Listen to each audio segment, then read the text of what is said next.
School is an 18-year forced government training program that sterilizes the potential for brilliance in children. Those who actually survive schooling and survive conformity and continue on to think for themselves truly are a rare breed. All children start out as curious, highly experimental minds, and then one day they're sent to school. Mandatory schooling has never consisted of anything but the memorization of monotonous dead facts and training children to master repetitious behavior. For the greater part of their day, everything the child says must match the interest of their school teachers. Their behavior must coincide with a set policy and a set regulation. They cannot use the bathrooms without permission. If they wish to speak, they must raise their hands. And after every hour or so, a bell rings and everyone must move to it. It couldn't be any more slave-like. And this type of training becomes a ritual for the child. It becomes the plot background for their television shows and books, or the ideology taught to them by a teacher or a parent.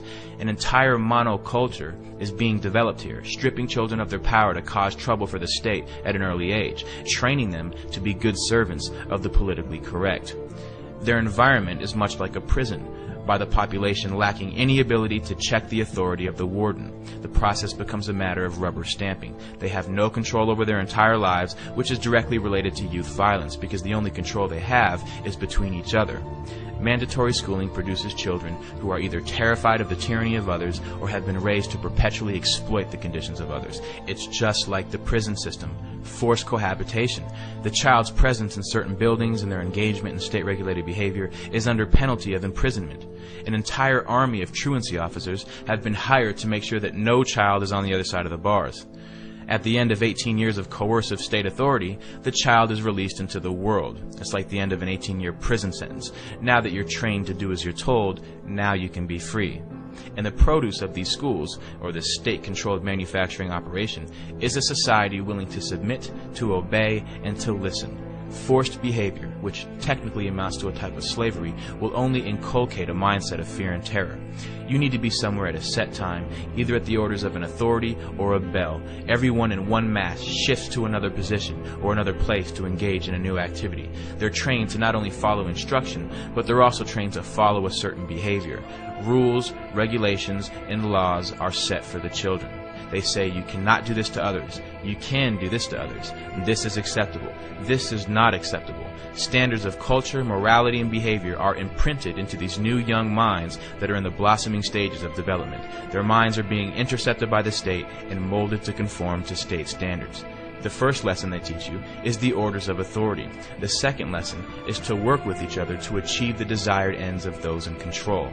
If a group of children are taught to engage in the same behavior regardless of what they want to do, then they will never fight back as adults. And this is your group of tenants who will live in roaches and never call the health inspector. This is your group of citizens who is easily terrified by police officers into voluntarily giving up their rights. This is your group of workers who surrender their lives to the corporation who tells them how to dress, how to speak, what time to wake up, which means they essentially tell you what time to go to sleep if they tell you what time to wake up. This is nothing new. These are the fruits of mandatory schooling. If we look into the roots of 19th century industrialism, the Civil War demonstrated to industrialists and financiers how a standardized population trained to follow orders without significant thought could be made to function as a money tree.